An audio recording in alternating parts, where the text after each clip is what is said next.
خلیفہ اول حضرت سیدنا صدیق اکبر رضی اللہ عنہ کے یوم وصال کے حوالے سے باقاعدہ اس مہینے میں آپ کی عظمت کے حوالے سے، آپ کی عظمت شان کے حوالے سے، آپ کے مقام کے حوالے سے اور آپ کی خلافت کا جو دور تھا اس کے حوالے سے، اور آپ میرے آقا حضور نبی کریم صلی اللہ علیہ وسلم سے کس قدر محبت کرتے تھے، اس حوالے سے خلیفہ اول حضرت سیدنا صدیق اکبر رضی اللہ عنہ کہ زندگی کے مختلف پہلو پر بالعموم ہمیشہ اور سال کے تمام مہینوں میں اور بالخصوص جمادی الثانی کے مہینے میں بات کی جاتی ہے، کیونکہ یہ مہینہ آپ کے یوم وصال کا ہے اور 22 جمادی الثانی کو خاص اہمیت حامل ہے۔ تو آج کا جو جمعہ ہے ہمارا بہت ہی اہمیت کا حامل اس حوالے سے بھی ہے کہ اگلا جو جمعہ آئے گا وہ 22 جمادی الثانی کے بعد آئے گا۔ 22 جمادی الثانی بدھ کے دن بن رہی ہے، تو اس لیے کسی بھی شخصیت کو جب خراج تحسین پیش کرنا ہو، اس کا یوم ولادت ہو یا یوم وصال ہو، یا تو اس ڈیٹ پہ کیا جائے بہت مزہ آتا ہے، یا اس سے ایک آدھ 2-4 دن پہلے بندہ کرے ایڈوانس، بہت مزہ آتا ہے۔ لیکن اس کا قطعی طور پر مطلب یہ نہیں ہے کہ 22 جمادی الثانی کے بعد کوئی بات نہیں ہو سکتی۔ یہ تو ہمیشہ میں کہتا ہوں ہر لمحہ، ہر گھڑی، ہر سیکنڈ ان مقدس ہستیوں کو ہمیں خراج تحسین پیش کرنا چاہیے، کیونکہ یہ ہمارے محسن ہیں، ان کے ذریعے ہمیں دین پہنچا، ان نے دین کے لیے قربانیاں دی ہیں، اپنا سب کچھ دین پہ نچھاور کیا۔ تو میں آپ کے سامنے یہ چیزیں رکھوں گا کہ سیدنا صدیق اکبر رضی اللہ عنہ نے دین کے لیے کیا قربانیاں دیں۔ سب سے پہلے سیدنا صدیق اکبر رضی اللہ عنہ کا جو خاندانی پس منظر ہے، آپ کا جو ایک بنیادی مختصر تعارف، آپ کوئی ایسی شخصیت نہیں ہے کہ آپ تعارف کے محتاج ہوں، لیکن پھر بھی میں کیونکہ اس گئے گزرے دور میں آپ دیکھتے ہیں کہ ہمارے جو لوگ ہیں دنیاوی معلومات تو رکھتے ہیں، دین کی معلومات کم رکھتے ہیں، دین سے دوری کی وجہ سے۔ اس لیے پھر ہم مناسب سمجھتے ہیں کہ جب ایسے مواقع آتے ہیں تو اس مقدس ہستی سیدنا صدیق اکبر رضی اللہ عنہ یا دیگر مقدس ہستیاں ہیں، ان کی جو شخصیت ہے، اس کے اہم جو پہلو ہے، ویسے تو بے شمار پہلو ہیں، ہر پہلو اہم ہوتا ہے، لیکن چند پہلو ہم منتخب کر کے ہم کوشش کرتے ہیں ان پر بات کریں، اور تاکہ ہر بندے کو یہ پتہ چل جائے کہ اس شخصیت کی کتنی قربانیاں ہیں اور اس شخصیت کا کتنا بڑا مقام ہے اللہ اور اس کے رسول کے نزدیک، صحابہ کے نزدیک، اہل بیت کے نزدیک، امت محمدیہ کے نزدیک ان کے کیا خدمات ہیں۔ اس حوالے سے تو سب سے پہلے ہم بات کرتے ہیں تعارف کی۔ حضرت سیدنا صدیق اکبر رضی اللہ عنہ کا نام کیا ہے؟ عبداللہ ہے، اور آپ کا جو لقب ہے وہ صدیق ہے اور عتیق ہے۔ آپ کے والد گرامی کا نام ہے ابو قحافہ عثمان، اور آپ کی والدہ محترمہ کا نام ہے ام الخیر سلمہ۔ حضرت سیدنا صدیق اکبر رضی اللہ عنہ کا سلسلہ نسب جو ہے 7ویں پشت میں میرے آقا حضور نبی کریم صلی اللہ علیہ وسلم سے جا ملتا ہے۔ آپ نبی پاک صلی اللہ علیہ وسلم سے 2 سال ایج میں چھوٹے تھے۔ آپ نے مردوں میں سب سے پہلے اسلام قبول کیا، سیدنا صدیق اکبر نے مردوں میں سب سے پہلے اسلام قبول کیا، اور آپ نے زمانہ جاہلیت میں بھی آپ قوم میں معزز سمجھتے تھے، احترام والے سمجھے جاتے تھے، یعنی کہ جب تک آپ نے اسلام قبول نہیں کیا اس وقت بھی آپ اپنی قوم میں معزز سمجھے جاتے تھے، عزت والے سمجھے جاتے تھے، احترام کی نگاہ سے آپ کو دیکھا جاتا تھا۔ آپ نے اسلام قبول کرنے سے قبل بھی کبھی حضرت ابوبکر صدیق رضی اللہ عنہ نے شراب نہیں پی، کبھی آپ نے شراب نہیں پی اسلام قبول کرنے سے قبل بھی۔ اور اسلام قبول کرنے کے بعد سیدنا صدیق اکبر رضی اللہ عنہ کے بارے میں آتا ہے کہ آپ تمام غزوات میں شریک رہے، اور سیدنا صدیق اکبر رضی اللہ عنہ کو یہ بھی اعزاز ملا کہ ہجرت کے موقع پر حضور نبی کریم صلی اللہ علیہ وسلم کے ساتھ تھے آپ۔ اس لیے سیدنا صدیق اکبر رضی اللہ عنہ کے بارے میں یہ ہم سب برملا طور پر کہتے ہیں اور بڑے فخر سے کہتے ہیں کہ سیدنا صدیق اکبر رضی اللہ عنہ وہ ہستی ہیں جو یار غار بھی ہیں اور یار مزار بھی ہیں۔ یار غار بھی ہیں اور یار مزار بھی ہیں۔ آگے چل کر میں یہ ساری تفصیل بیان کروں گا۔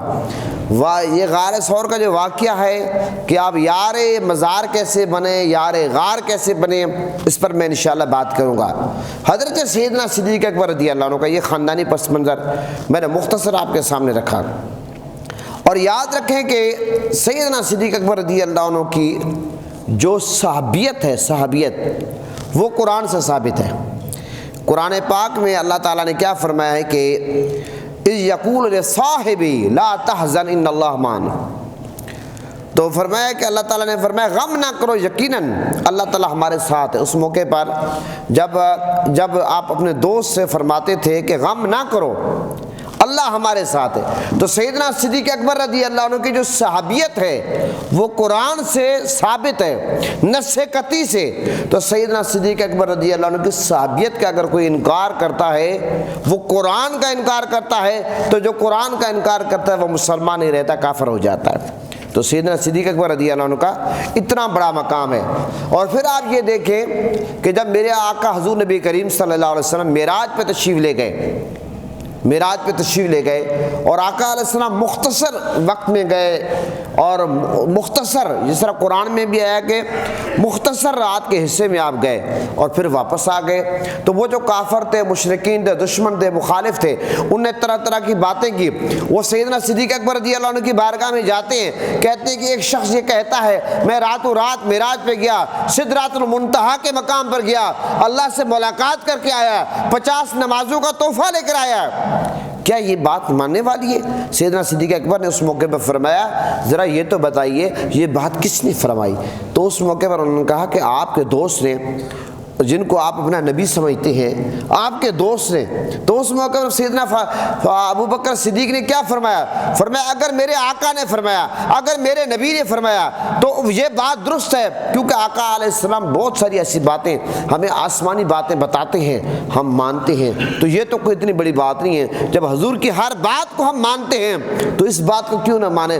تو واقعہ معراج کی تصدیق جس ہستی نے کی ہے اس کو ابو بکر صدیق کہتے ہیں۔ اور پھر میں یہاں پر یہ بھی آپ کو بتاتا چلوں، یہ جو سیدنا صدیق اکبر رضی اللہ عنہ کو صدیق کا لقب ملا، یہ اس دن ملا کہ آپ نے میرے آقا نبی پاک صلی اللہ علیہ وسلم کے واقعہ معراج کی تصدیق کی، اور تصدیق کی۔ جب کہا گیا کہ حضور معراج پہ گئے، آپ نے تصدیق کر دی بن پوچھے، بغیر تصدیق کیے، کیونکہ میرے آقا حضور نبی کریم صلی اللہ علیہ وسلم نے جو کچھ بتا دیا کہ اللہ ایک ہے، تو کسی نے کوئی تحقیق کی ہے؟ حضور نے بتا دیا، مان لیا۔ جب اللہ میرے آقا نے بتا دیا کہ قرآن کے 30 پارے ہیں، جبرائیل صحابہ کے پاس تو نہیں آئے، جبرائیل تو میرے آقا کے پاس ہے، تو میرے آقا نے بتا دیا کہ میرے پاس اللہ کی طرف سے قرآن کے 30 پارے ہیں، جبرائیل لائے ہیں 23 برس میں، تو مان لیا۔ میرے آقا نے فرما دیا کہ اللہ سے ملاقات ہوئی، 5 نمازیں 50 نمازیں ملی، تو پھر 5 مان لیا۔ جب سارا کا سارا دین ہم حضور کے کہنے پہ مانتے ہیں، میرے آقا کے فرمانے پہ مانتے ہیں، تو پھر میرے آقا نے جب یہ فرما دیا کہ میں اللہ سے ملنے گیا ہوں، سدرۃ المنتہا پہ گیا ہوں، اللہ سے ملاقات کی ہے، مسجد حرام سے مسجد اقصیٰ گیا ہوں، تو اس میں شک کی کیا گنجائش ہے؟ تو پھر اگر کوئی بندہ حضور کی بات میں شک کرے تو پھر ایک بات میں تو شک نہیں رہے گا، پھر تو بہت ساری باتوں میں شک ہو جائے گا، کیونکہ میرے آقا کی جو بات ہے وہ ہم تو بن دیکھے تسلیم کرتے ہیں۔ ہم نے کیا حضور کو دیکھا ہے؟ آج 14.5 صدیاں گزرنے کے بعد بھی ہم آقا علیہ السلام سے جان مال اولاد سے زیادہ پیار کرتے ہیں، سب کچھ حضور کی عزت ناموس پر لٹانے کے لیے تیار ہوتے ہیں، وہ جذبہ رکھتے ہیں۔ تو کیا ہم نے حضور کو دیکھا ہے؟ ہم تو حضور سے بن دیکھے عشق کرتے ہیں، اور اسی لیے حضور کی جو باتیں بن دیکھے ان کو تسلیم کرتے ہیں، اور صحابہ نے بھی تسلیم کی۔ اسی لیے تو ہمارا جو ایمان ہے الحمدللہ وہ بہت مضبوط ہے کہ ہم آقا علیہ السلام کی ہر بات کو تسلیم کرتے ہیں۔ تو صدیق کا لقب جو ہے اس موقع پر سیدنا صدیق اکبر حضرت سیدنا صدیق اکبر رضی اللہ عنہ کا اتنا بڑا مقام ہے کہ میرے آقا حضور نبی کریم صلی اللہ علیہ وسلم نے آپ کو باقاعدہ امیر الحجاج، حاجیوں کا امیر، میرے آقا نے اپنی حیات مبارکہ میں، میرے آقا اب بھی حیات ہے، میرے آقا نے بظاہر جب دنیا میں پردہ نہیں فرمایا تھا، اس سے پہلے بھی میرے آقا نے حاجیوں کا امیر کس کو مقرر فرمایا؟ سیدنا صدیق اکبر کو مقرر فرمایا، آپ کو پتہ ہے۔ اور پھر دوسری بات سنیں، میرے آقا حضور نبی کریم صلی اللہ علیہ وسلم جب کہیں تشریف لے جاتے تھے، آقا علیہ السلام کی غیر موجودگی میں جس ہستی نے نماز پڑھائی ہے، جو ہستی مصطلح رسول پہ کھڑی ہوئی، جس کو اعزاز ملا، اس ہستی کا نام سیدنا صدیق اکبر رضی اللہ عنہ ہے۔ وہ بات آپ نے سنی ہوئی ہے، اور بخاری کی حدیث ہے، سیاستہ میں ملتی ہے کہ میرے آقا صلح کرانے کے لیے تشریف لے گئے، اور میرے آقا واپس آتے ہیں، میرے آقا دیکھتے ہیں کہ جماعت کھڑی ہے، سیدنا صدیق اکبر رضی اللہ عنہ نماز پڑھا رہے ہیں، اور جب سیدنا صدیق اکبر رضی اللہ عنہ کو پتہ چلا اور صحابہ کرام نے جب دیکھا کہ میرے آقا تشریف لائے دوران نماز، تو صحابہ کرام نے حدیث میں آتا ہے تالیاں بجائی، اور اسی دوران سیدنا صدیق اکبر رضی اللہ عنہ آپ کو پتہ ہے کہ ایسے نماز پڑھاتے تھے کہ پرندہ آپ کے سر پہ بیٹھ جاتا، پرندے کو نہ پتہ لگتا کہ میں انسان کے سر پہ بیٹھا ہوں یا کسی پتھر پہ بیٹھا ہوں۔ اس قدر توجہ کے ساتھ آپ نماز پڑھتے اور پڑھاتے تھے۔ لیکن جب میرے آقا کی آمد کی خبر ملی، صحابہ کرام نے نماز میں جب میرے آقا کا استقبال کیا، تو سیدنا صدیق اکبر رضی اللہ عنہ پیچھے ہٹ گئے مصطلح رسول سے۔ میرے آقا نے حکم دیا ابو بکر نماز مکمل کراؤ، لیکن سیدنا صدیق اکبر نے نماز مکمل نہیں کرائی، نماز مصطلح رسول سے ہٹ کر پیچھے آئے۔ تو میرے آقا نے جہاں سے سیدنا صدیق اکبر نے نماز چھوڑی ہے، وہیں سے میرے آقا نے شروع کر دی۔ نماز مکمل کرانے کے بعد میرے آقا نے پوچھا ابو بکر، جب میں نے آپ کو حکم دیا کہ آپ نماز مکمل کرائیں تو آپ کیوں پیچھے ہٹ گئے؟ تو اس موقع سیدنا صدیق اکبر نے کیا جواب دیا؟ عرض کرتے ہیں یا رسول اللہ، ابو قحافہ کے بیٹے کی کیا جرأت ہے کہ یا رسول اللہ آپ کے آگے کھڑا ہو۔ ابو قحافہ کون ہے؟ سیدنا ابھی میں نے تعارف پیش کیا بنیادی، وہ سیدنا صدیق اکبر کے والد گرامی ہیں، وہ سیدنا صدیق اکبر کے والد گرامی ہیں، لیکن کیا ہے کہ حضور کے آگے نہیں کھڑے ہوئے۔ محترم حضرات، یہ تھا سیدنا صدیق اکبر رضی اللہ عنہ کا ادب۔ تو میں بتانا کیا چاہتا ہوں کہ سیدنا صدیق اکبر رضی اللہ عنہ وہ عظیم ہستی ہیں کہ کئی ایسے مواقع آئے جب میرے آقا کہیں تشریف لے گئے صلح کرانے کے لیے یا کسی کام سے، تو میرے آقا کی غیر موجودگی میں جس ہستی کو امامت کہ وہ یعنی کہ منصب ملا، میرے آقا کی غیر موجودگی میں، وہ سیدنا صدیق اکبر رضی اللہ عنہ۔ تو آپ یہ دیکھیں کہ سیدنا صدیق اکبر رضی اللہ عنہ خلیفہ اول کیوں ہیں؟ اس لیے کہ تمام ڈیوٹیاں، مجھے آپ یہ بتائیں کہ آج اگر کوئی شخص بڑے منصب پر ہو، یہ میں ایک دنیاوی مثال دے رہا ہوں صرف سمجھانے کے لیے، اگر کوئی شخص ہے یعنی کوئی بیٹا ہے، بے شک وہ عمر میں بھی چھوٹا ہو یا بڑا ہو، یا کوئی بھی شخص ہے، آج اگر جناب وہ کہیں جاتا ہے تو اس کا پیچھے جو نائب ہے وہ تمام کے تمام امور وہ ادا کرتا ہے۔ اس سے کیا پتہ چلا کہ اس ہستی کو اس پہ اعتماد ہے۔ تو آقا علیہ السلام نے، آپ کو پتہ ہے کہ سیدنا صدیق اکبر رضی اللہ عنہ کو باقاعدہ اپنی حیات مبارکہ میں باقاعدہ مقرر فرمایا، اور اس لیے مولا علی فرماتے ہیں، قربان جاؤ مولا علی پہ، مولا علی فرماتے ہیں کہ آقا علیہ السلام کے وصال کے بعد جب ہم نے غور کیا تو ہم اس نتیجے پر پہنچے، نماز کا معاملہ ہو سیدنا صدیق اکبر آگے، اور جب دین کا کوئی معاملہ ہو تو سیدنا صدیق اکبر آگے، اور جب بھی کوئی بھی معاملہ آ جاتا ہے تو سیدنا صدیق اکبر کے حوالے حضور نے کیا، تو ہم اس نتیجے پہ پہنچے کہ خلیفہ اول آپ ہیں، اور ہم نے آپ کے ہاتھ پہ بیعت کی۔ یہ کون فرما رہے ہیں؟ مولا علی فرما رہے ہیں۔ تو سیدنا صدیق اکبر رضی اللہ عنہ آقا علیہ السلام کے وصال کے بعد خلیفہ اول ہیں، اور اہل سنت کا عقیدہ کیا ہے؟ انبیاء کے بعد سب سے افضل جو ہستی ہیں وہ سیدنا صدیق اکبر رضی اللہ عنہ، وہ سیدنا صدیق اکبر رضی اللہ عنہ۔ محترم حضرات، جب سیدنا صدیق اکبر رضی اللہ عنہ خلیفہ بنتے ہیں، خاص بات آپ کو بتانے والا ہوں، جب آپ خلیفہ بنتے ہیں، خلافت کے بعد آپ نے خطبہ دیا، خلیفہ بننے کے بعد آپ نے خطبہ دیا، اور وہ خطبہ سننے والا ہے، عوام کو بھی سننا چاہیے، حکمرانوں کو بھی سننا چاہیے، بلکہ ہمارے جتنے بھی سرکاری دفاتر ہیں، جو جتنے بڑے بڑے عہدے پہ جو لوگ فیض ہیں، ان کو جناب اس کا پرنٹ نکلوا کر باقاعدہ دفاتر میں لگانا چاہیے کہ آج ہم کیا کر رہے ہیں، اور جن کے ہم ماننے والے ہیں، جو خلیفہ اول ہیں سیدنا صدیق اکبر ہیں، تاجدار صداقت ہیں، یار غار ہیں، یار مزار ہیں، وہ کیا کرتے تھے آج ہم کیا کر رہے ہیں۔ سیدنا صدیق اکبر رضی اللہ عنہ کے بارے میں آتا ہے کہ جب آپ کو خلیفہ بنا دیا گیا تو آپ نے ایک خطاب کیا، اور وہ خطاب کیا تھا کہ اے لوگو میں تمہارا امیر بنا دیا گیا ہوں، اے لوگو میں تمہارا امیر بنا دیا گیا ہوں، حالانکہ میں تم سے بہتر نہیں ہوں۔ یہ آپ کی عاجزی ہے، حالانکہ میں تم سے بہتر نہیں ہوں، اگر میں اچھا کام کروں تو میری مدد کرنا، اگر برا کام کروں تو مجھے درست راہ بتانا۔ یہ سیدنا صدیق اکبر کے الفاظ۔ فرمایا سچائی ایک امانت ہے اور جھوٹ خیانت ہے۔ سیدنا صدیق اکبر نے فرمایا میں جو تم میں کمزور ہے وہ میرے نزدیک قوی ہے، وہ میرے نزدیک طاقتور ہے، اور وہ میرے نزدیک وہ جو طاقتور ہے وہ میرے نزدیک کمزور ہے۔ اب اندازہ لگائیں سیدنا صدیق اکبر نے کیا فرمایا، جو کمزور ہے وہ میرے نزدیک طاقتور ہے، اور جو طاقتور ہے وہ میرے نزدیک کمزور ہے۔ اور فرمایا انشاءاللہ میں اس سے کمزور کا حق لے کر رہوں گا، جو طاقتور ہے اس سے میں انشاءاللہ کمزور کا حق اس سے لے کر رہوں گا۔ اور سیدنا صدیق اکبر نے آگے کیا فرمایا، جو قوم جہاد چھوڑ دیتی ہے اللہ تعالیٰ اس قوم پر ذلت مسلط کر دیتا ہے، اور جس قوم میں بہائی عام ہو جائے اللہ تعالیٰ ان پر مصیبت عام کر دیتا ہے۔ اب مجھے آپ یہ بتائیں، جس قوم میں بہائی عام ہو جائے تو فرمایا اللہ تعالیٰ ان پر مصیبت عام کر دیتا ہے۔ آپ سوچیں کہ بہائی آج کل عروج پہ ہے یا نہیں ہے؟ یہ جو ہم پر مصیبتیں ہیں یہ بہائی کی وجہ سے ہیں۔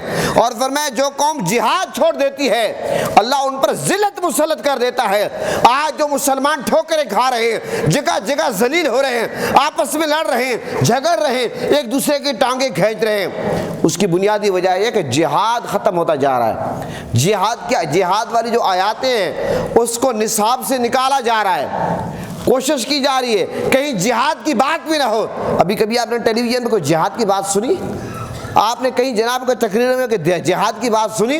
سازش کے تحت مسلمانوں سے یہ جو جہاد کا جذبہ ہے اس کو تاکہ ختم کیا جائے، مسلمان کیونکہ پورا جو کفر ہے وہ مسلمانوں کی بہادری سے لرزتا ہے، ڈرتا ہے، خوف زدہ رہتا ہے، تاکہ مسلمان متحد نہ ہو جائیں۔ جب متحد ہوں گے، یک آواز ہو کر، یک زباں ہو کر مسلمان جب ایک اکٹھے ہو جائیں گے پھر آپ کو پتہ جہاد کی بات کریں گے، اور جب مسلمان اکٹھے ہو جائیں، اتحاد کر لیں، یکجہتی کر لیں، تو پھر تو ان سے زیادہ سپر پاور کوئی ہے ہی نہیں۔ تو اس لیے سیدنا صدیق اکبر نے فرمایا کہ جو قوم جہاد چھوڑ دیتی ہے اللہ تعالیٰ ان پر ذلت مسلط کر دیتا ہے، جس قوم میں بہائی عام ہو جائے اللہ ان پر مصیبت عام کر دیتا ہے۔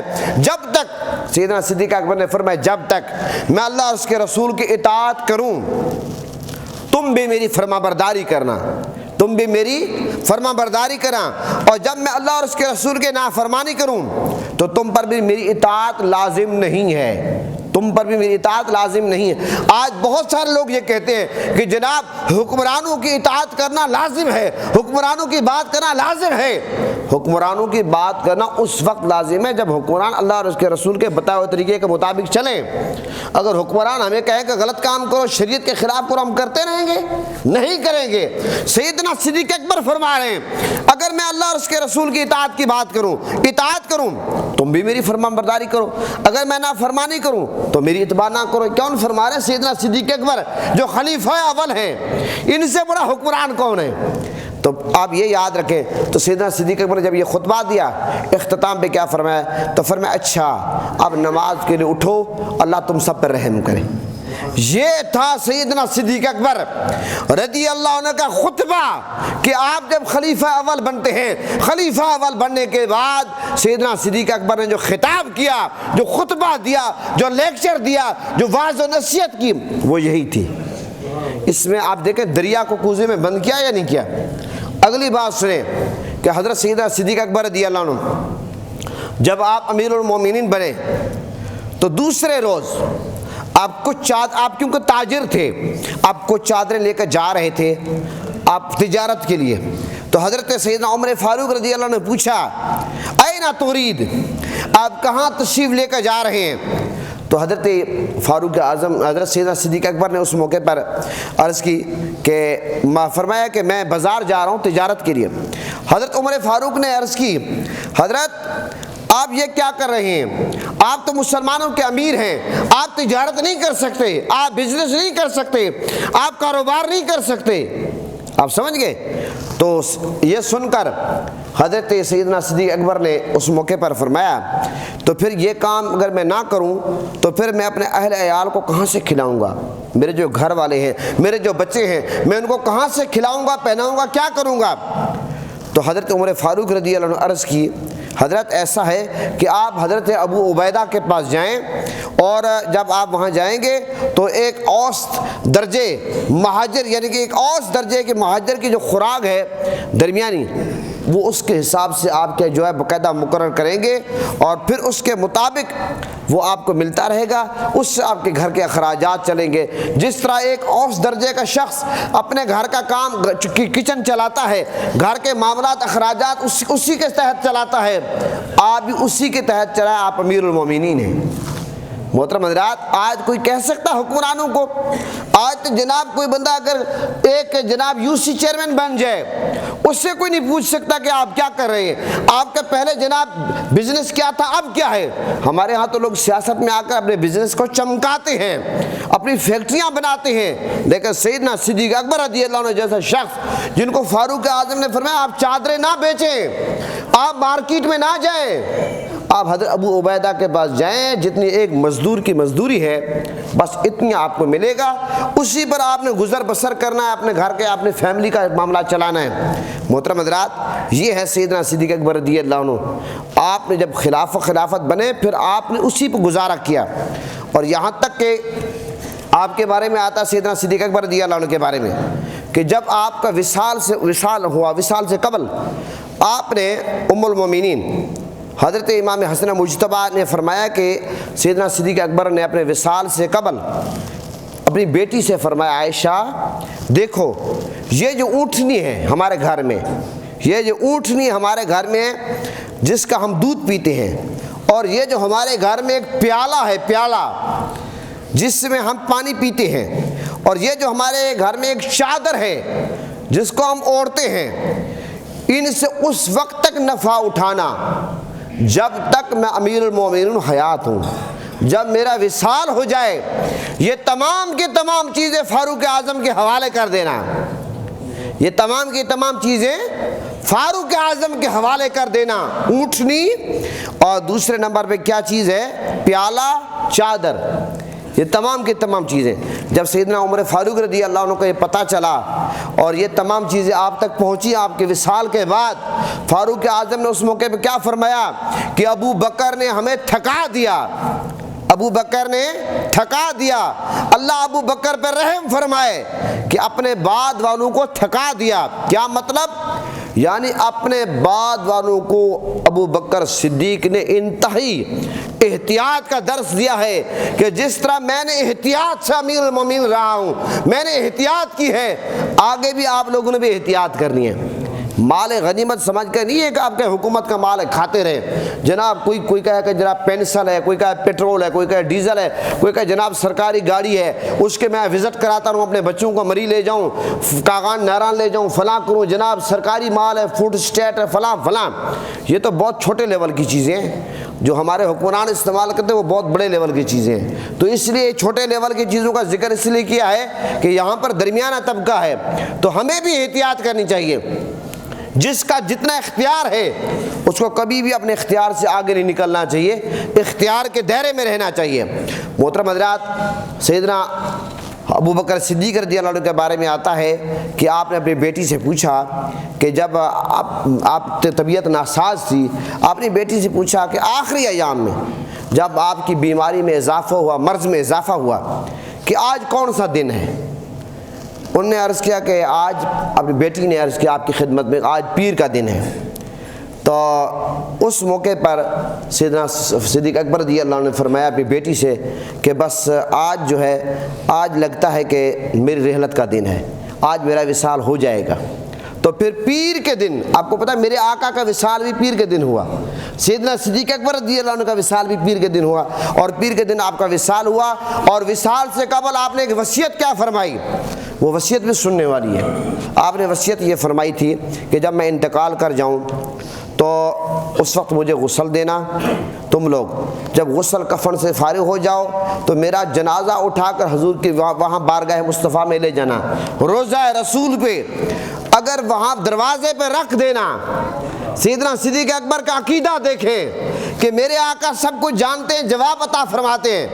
کیا فرمایا کہ یہ مجھے جب غسل دے دینا، غسل کفن کے بعد مجھے جا کر روضہ رسول کے دروازے پہ وہاں رکھ دینا اور عرض کرنا، اے اللہ کے رسول آپ پر سلامتی ہو، اے اللہ کے رسول آپ پر سلامتی ہو۔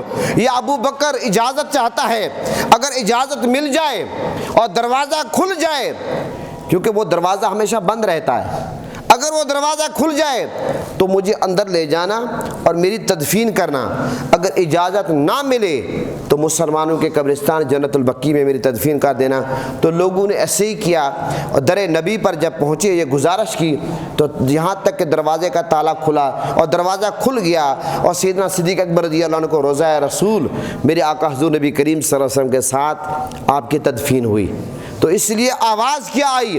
اور آواز یہ آئی روضہ رسول سے کہ محبوب کو محبوب سے ملا دو، محبوب کو محبوب سے ملا دو، حبیب اپنے حبیب کا مشتاق ہے۔ تو محترم حضرات، آج بھی جو خوش نصیب حج عمرے پہ گئے ہیں، جب روضہ رسول پہ آپ جاتے ہیں تو پھر آپ جب میرے آقا کو سلام کرتے ہیں، پھر آپ سیدنا صدیق اکبر کو سلام کرتے ہیں جالی مبارک پہ کھڑے ہوئے، اس ترتیب سے پھر سیدنا فاروق اعظم رضی اللہ عنہ۔ محترم حضرات، سیدنا حضرت ابو بکر صدیق رضی اللہ عنہ کے بارے میں ایک بات یاد رکھیں، سیدنا صدیق اکبر رضی اللہ عنہ نے اپنا سب کچھ حضور کی ذات پہ لٹا دیا۔ اگر میں آپ کو اتنا بتا دوں، دریا کو کوزے میں بند کروں، سے زیادہ دنیا میں کون سی چیزیں آپ کو پیاری ہیں؟ 4-5 چیزوں کا میں ذکر کروں گا آپ کے سامنے۔ کون سی چیزیں پیاری ہیں؟ ایک، سب سے پہلے آپ کو اپنی جان پیاری ہے۔ جان پیاری نہیں پیاری؟ دوسرے نمبر پہ آپ کو اپنی اولاد پیاری نہیں پیاری؟ تیسرے نمبر پہ آپ کو اپنے والد پیارا نہیں پیارا؟ چوتھے نمبر پہ آپ کو اپنا ملک پیارا نہیں پیارا، وطن جو ہوتا ہے؟ 5ویں نمبر آپ کو اپنی یعنی کہ اولاد سے پیار ہوتا نہیں ہوتا، اور یعنی کہ مال اور دولت سے؟ سیدنا صدیق اکبر رضی اللہ عنہ، صرف میں 5 چیزوں کا ذکر کر رہا ہوں، سیدنا صدیق اکبر رضی اللہ عنہ اس کے علاوہ بے شمار چیزیں حضور پر قربان کر دی ہیں۔ سب سے پہلے آپ جان کی بات لیں، جب مسلمانوں کی تعداد 38 یا 39 تھی، آپ نے حضور کی بارگاہ میں عرض کیا، یا رسول اللہ مجھے اجازت دیں میں اسلام کی تبلیغ کروں، واعظ و نصیحت کروں۔ میرے آقا نے فرمایا، ابو بکر ابھی تک مسلمانوں کی تعداد تھوڑی ہے، لیکن سیدنا صدیق اکبر نے جب اصرار کیا، میرے آقا نے اجازت عطا فرما دی۔ آپ نے جب خطاب فرمایا اور مخالفین نے، دشمنوں نے، کفار نے، مشرکین نے آپ پر تابڑتوڑ حملے کیے، آپ کو زخمی کر دیا، اور اس قدر زخمی کر دیا کہ جو آپ کے خاندان کے لوگ تھے وہ یہ سمجھے کہ سیدنا صدیق اکبر نہیں بچیں گے، اور ان لوگوں نے یہ سوچا کہ ہم بدلہ دیں گے، سوچا۔ لیکن جب سیدنا صدیق اکبر ہوش میں آتے ہیں، اب والد کا نہیں پوچھتے، ماں کا نہیں پوچھتے، بھائی کا نہیں پوچھتے، کھانا نہیں مانگتے، پانی نہیں مانگتے، کسی کا نہیں پوچھتے، رشتہ دار کا۔ سیدنا صدیق اکبر جب پہلے بے ہوش تھے اور ہوش میں آتے ہیں، کیا پوچھتے ہیں؟ میرے آقا کا کیا حال ہے؟ یہ مجھے آپ یہ بتائیں، اپنی جان سے زیادہ محبت حضور سے ہے یا نہیں ہے؟ اور پھر آپ یہ دیکھیں والد کا معاملہ بڑا حساس ہوتا ہے۔ آپ کے والد گرامی کا نام تھا ابو قحافہ۔ اسلام قبول کرنے سے پہلے آپ کے والد گرامی نے حضور کے بارے میں کوئی بات کر دی۔ جب بات کر دی، سیدنا صدیق اکبر نے تھپڑ ماری والد کے منہ پہ، شور مچ گیا کہ سیدنا صدیق اکبر نے اپنے والد کو تھپڑ مار دی، اتنی بڑی بے ادبی، گستاخی۔ اور جب یہ معاملہ حضور کی بارگاہ میں گیا تو اس موقع پر سیدنا صدیق اکبر نے حضور کی بارگاہ میں عرض کیا، یا رسول اللہ، میرے والد نے مجھے آج تک جو بھی تکلیفیں دی ہیں میں نے برداشت کیا، یا رسول اللہ آپ کے بارے میں میں برداشت نہیں کر سکتا، یا رسول اللہ آپ کے بارے میں میں برداشت نہیں کر سکتا۔ مجھے آپ یہ بتائیں، وہ جو حضور کی حدیث ہے، جان مال اولاد سے زیادہ پیار حضور سے کرنا ہے، سیدنا صدیق اکبر نے کیا یا نہیں کیا؟ اس کے بعد آپ دیکھیں، آپ کا بیٹا عبد الرحمن اسلام قبول کرنے سے پہلے جنگ بدر میں سیدنا صدیق اکبر کس کے ساتھ ہے؟ حضور کے ساتھ ہے۔ آپ کا بیٹا عبد الرحمن کس کے ساتھ ہے؟ ابو جہل کے ساتھ ہے، اس کمپنی کے ساتھ۔ لیکن جب بعد میں حضرت عبد الرحمن مسلمان ہوئے کہ عرض کرنے لگے، ابا جان آپ میری تلوار کے نیچے آئے تھے، لیکن میں نے آپ کو باپ سمجھ کے چھوڑ دیا۔ سیدنا صدیق اکبر کا جواب سنے، بیٹا آپ اگر میری تلوار کے نیچے آتے میں آپ کو نہ چھوڑتا، اس لیے کہ آپ حضور کے دشمن تھے، اولاد کی کوئی پرواہ نہیں کی۔ اور پھر آپ یہ دیکھیں مال کا معاملہ، جب میرے آقا نے مال طلب کیا، اللہ کی راہ میں مال دو، سیدنا صدیق اکبر سب کچھ اپنا لے کر آ گئے، فاروق اعظم آدھا مال لے کر آئے۔ میرے آقا نے پوچھا فاروق اعظم گھر میں کیا چھوڑ کر آئے ہو؟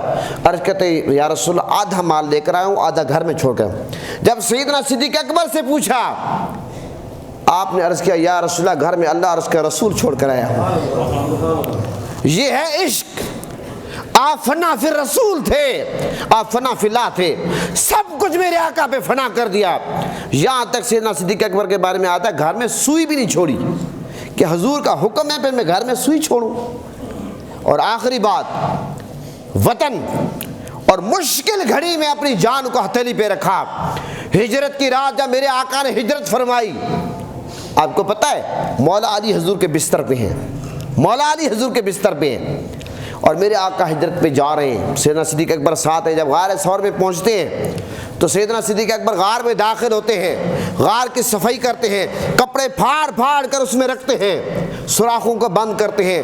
ایک سوراخ رہ گیا تو آپ نے اپنی ایڑی مبارک رکھ دی، اور میرے آقا حضور نبی کریم صلی اللہ علیہ وسلم کا سر مبارک آپ کی گود میں تھا، اور اس موقع پر سانپ نے ڈھس لیا آپ کو۔ سانپ کے بارے میں آتا ہے کہ سانپ بڑے انتظار میں تھا بڑے عرصے سے کہ میرے آقا غار میں کب تشریف لائیں گے، میں حضور کا دیدار کروں گا۔ اور ادھر سیدنا صدیق اکبر یہ کہاں برداشت کرتے تھے، سیدنا صدیق اکبر رضی اللہ عنہ نے سانپ کو حضور کی طرف آنے نہیں دیا، اور پھر سانپ نے آپ کو ڈھس لیا، آپ نے سوراخ میں پاؤں رکھا ہوا تھا، جب آپ ہلے نہیں اپنی جگہ سے کہ میرے آقا کے آرام میں خلل نہ آئے۔ اور پھر کیا ہوا کہ جب میرے آقا نے دیکھا کہ سیدنا صدیق اکبر کے آنسو آ رہے ہیں، اور میرے آقا نے اس موقع پر اپنا لعاب لگایا، پوچھا کہ پتہ کہ سانپ ڈس لیا سانپ نے۔ تو محترم حضرات، ہجرت کی رات آپ کو پتہ ہے ہر طرف دشمن تھے، مخالف تھے، سیدنا صدیق اکبر نے آپ کو پتہ اس موقع پر حضور کو کاندھوں پہ اٹھایا۔ آج بھی بڑے بڑے کڑیل جوان جو حج عمرے پہ جاتے ہیں غار ثور کو نیچے سے دیکھتے ہیں، اوپر جا کر نہیں دیکھتے، لیکن اللہ کے فضل و کرم سے ہم نے جا کر وہاں میلاد کیا، الحمدللہ الحمدللہ۔ اور بہت سارے لوگ جاتے بھی ہیں، اور بڑی تکلیفیں تکلیف کو لوگ تکلیف سمجھتے ہی نہیں ہیں۔ تو آپ جائیں ذرا غار ثور کو دیکھیں، اب تو رستے بن گئے، آپ کو رستے میں پانی ملتا ہے، جوسز ملتے ہیں، فروٹ ملتا ہے، اور لوگ ہیں۔ اور اس وقت سیدنا صدیق اکبر ہر طرف دشمن، خوف، اور رستہ بھی نہیں ہے، غار میں جا رہے ہیں، رات کا ٹائم ہے۔ تو سیدنا صدیق اکبر نے اپنی جان کو ہتھیلی پہ رکھا نہیں رکھا؟ تو پتہ کیا چلا، سیدنا صدیق اکبر نے جب حضور کی بات آئی، نہ اپنی جان کی پرواہ کی ہے، نہ اولاد کی پرواہ کی ہے، نہ والدین کی پرواہ کی ہے، نہ مال کی پرواہ کی ہے، نہ وطن کی پرواہ کی ہے، سب کچھ جس ہستی نے میرے آقا کے قدموں پہ نچھاور کر دیا، اس ہستی کا نام ابو بکر صدیق ہے۔ اور ہمارا عقیدہ ہے کہ آپ خلیفہ اول ہیں، اور انبیاء کے بعد افضل البشر بعد الانبیاء بالتحقیق، انبیاء کے بعد افضل ترین ہستی کائنات میں سیدنا صدیق اکبر رضی اللہ، یہ اہل سنت کا متفقہ عقیدہ ہے، متفقہ عقیدہ ہے۔ تو آج کیونکہ 22 جمادی الثانی بدھ کو ہے، یہ جمادی الثانی کا مہینہ ہے، میں نے اس لیے سوچا کہ سیدنا صدیق اکبر رضی اللہ عنہ کے حوالے سے ایک بھرپور مضبوط خطاب ہونا چاہیے، اور مسئلہ آج میں بیان نہیں کروں گا کیونکہ ٹائم اوپر ہو گیا، اسی پہ اتفاق کرتا ہوں۔ پاکستان کا مطلب کیا؟